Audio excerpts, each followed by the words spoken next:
Today we are going to talk about detachment, how to detach from things. Now, detachment, what it is, how to use it towards your advantage, and how to make your life better right now, understanding and applying the principles of detachment. Welcome back to my channel. I'm Sasha. I teach holistic solutions for mind, body, spirit alignment. Let's get started.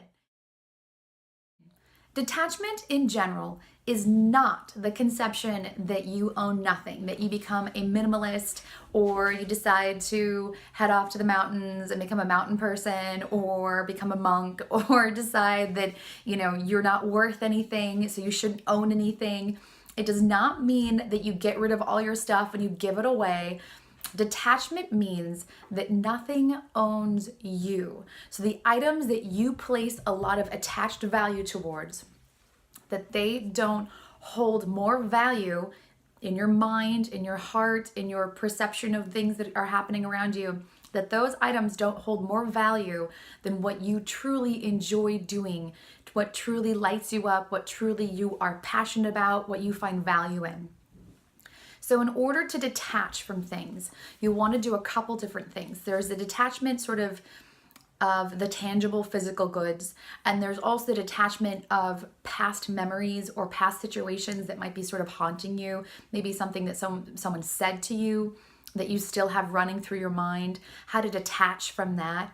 And also the other part is how to detach from something that you want, maybe using the law of attraction, something that you really, really want to have happen but isn't happening, how to detach from the outcome, how to let go and allow it to come into your life without you forcing it or without you making it happen. I have some simple, super easy exercises that you can do on a regular basis to help your detachment come to fruition so that you can use the law of attraction, so that you can mentally get over hurdles that you're struggling with, and that you can move forward making the life that you love and the life that you want.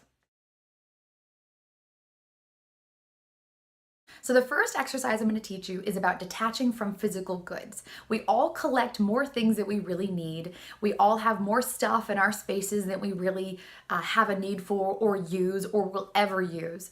So what we first want to do when we detach is to let go of the useless, let go of the things that obviously aren't serving our lives or serving a purpose in any way.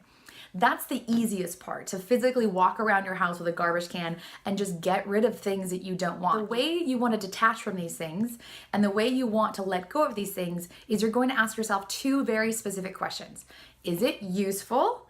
Does it actually have a function and a purpose and a design in my life that I'm going to be using it for? Not what others would use it for, but what you actually will be using it for.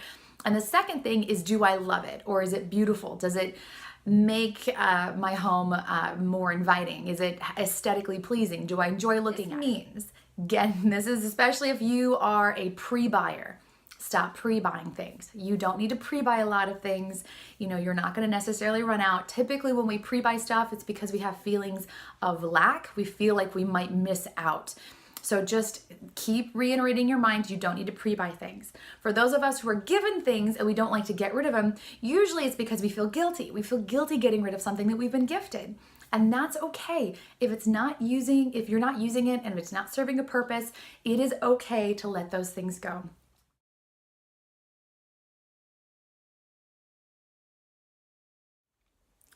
The second step to detachment is literally the emotional detachment that we hold on to as people, and these are usually circumstances that frustrate us.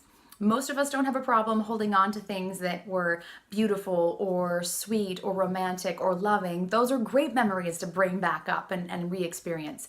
But the detachment we want to have is from those memories that are not positive, those memories that might cause emotional pain, emotional struggle, that remind us that we maybe aren't worth something. Maybe someone made us feel like we weren't worth enough.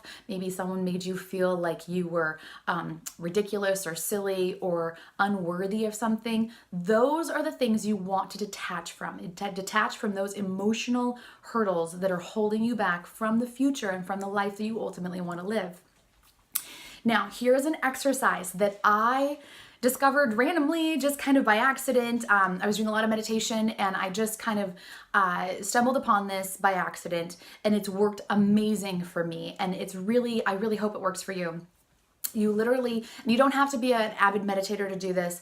You don't have to be in a meditative state to do this. You literally just, what I would suggest, write down a list of your most painful memory. Literally, you know what the memory is. So all you have to do is just give it like a name, like A or B or C, just a quick blurb so you know exactly what you're talking about. Write down 5 or so memories that you really find very painful and not think about them. The objective is not to go back and dig deep into these experiences. The objective is to make that memory safe. Make that memory positive, or as positive as you can make it. So here's the exercise. Take that memory, put yourself as an adult version of whatever you are right now, your current moment self. Walk yourself into the room of that space. If you are outside, walk yourself up to that space as your current version, where you know that you are in a safe place, you know that you are in a healthy place. Then visualize the situation, not as it's occurring, but just yourself in that past circumstance. So let's say it was someone who said something to you at work. Let's say it was someone who said something to you in a school environment, or maybe it was a parent who said something to you, or a sibling who said something to you, or a best friend that you felt really betrayed you. Whatever it was, you don't need to relive the situation. You know what happened there from your perspective. You're going to visualize yourself as you remember yourself from that moment. And then your current self and your past self, you're going to take your hand and you are going to walk yourself away. This is so powerful because this is telling your brain that you do not need to stay there. You do not need to stay in that moment. You do not need to feel those feels that you've had from that painful experience. And you can do it from a loving place where you are safe now. Take yourself and put yourself into a safe place. And you can literally walk yourself through a door in your mind as you're just kind of imagining the situation. You're going to walk yourself through a door and you're going to put yourself somewhere fabulous. You can put yourself on a beach in Hawaii. You can put yourself, on your grandma's sofa. You can put yourself, in bed, with a good book. You can put yourself anywhere. But the point is that you are taking from your current self, you're taking your past self, you're taking your hand, and you're saying it's okay. You don't have to feel these anymore. You are now in a safe place. And that allows you to detach emotionally from that particular situation that may be really hurting you now in the moment. It's past, it's done, it's already happened. We can't go back to it. We can't change what happened to it, but we can change how we are reacting to it on a constant basis.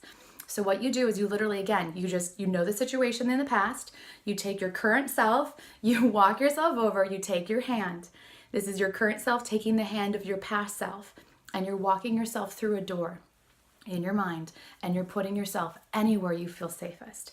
It could be a beautiful grassy field with the sunshine. It can be, a park that you really love going to. It could be the ocean. Wherever it is that you feel safe and just absolutely at bliss and at peace, you're walking yourself to it. And believe me when I say, when you start to trigger those, because you will still get triggered. Those moments will still happen where you'll still sit there, your brain's like, hey, remember this? But all of a sudden, your memory has shifted. Your memory from the painful experience, you have a new memory that's attached to it. That new memory is you going into a safe place, you leaving that space. And then all of a sudden, you completely detach. You detach from the pain or the anxiety or the stress from that moment. And it is literally beautiful that you can just let go.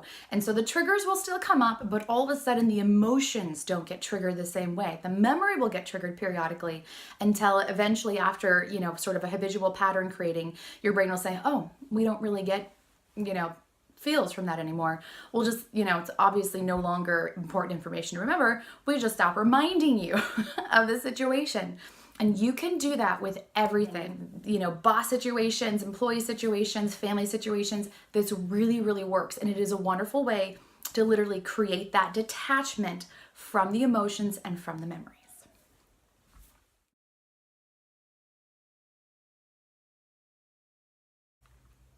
So the last exercise for detachment I want you to try is with regards to your future, something that you can visualize for your future, yet not hold so much attachment to it that you prevent it from happening.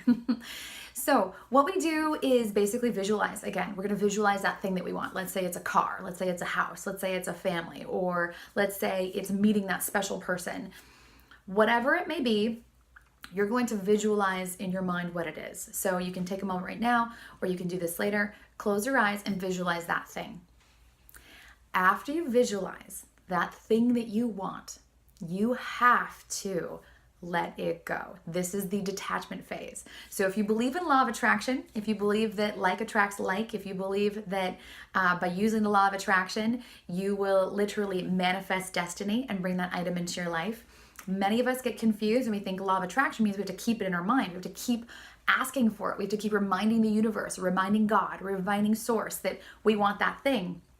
But what happens is you actually end up turning your energy. If you are saying, hey, you know what? I want to meet this special person that I really want to spend the rest of my life with. And you put that out there into the universe. Then we're going to say, that's great. It's coming. And then we're going to go on with our day and our life and our month like it never was a problem. It's just coming. Let's say you place an order on a store. You don't constantly check on the order. You have faith. You truly believe that that item you ordered is going to come to you.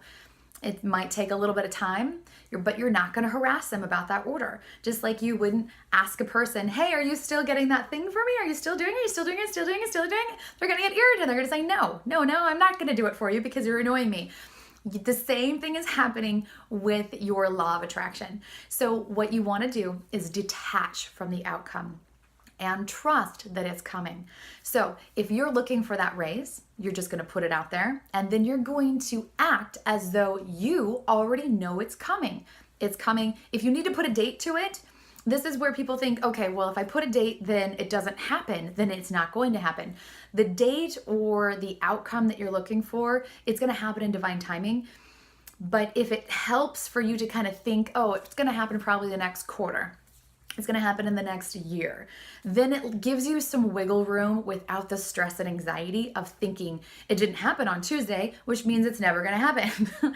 So allow the universe to work in your favor. Allow God to work in your favor. Allow the source to work in your favor. Allow your higher dimensional self to work in your favor, and know and trust that they are looking out for you. They've said yes. They just need to, move the, Rubik's Cube around to make sure that it can happen. So it's all aligned for you.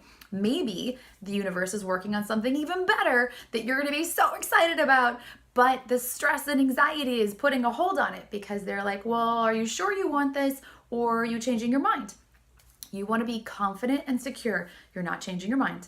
This is what you want. Put it out there and then let it go. And so to actually detach from it, you need to do this very specific thing.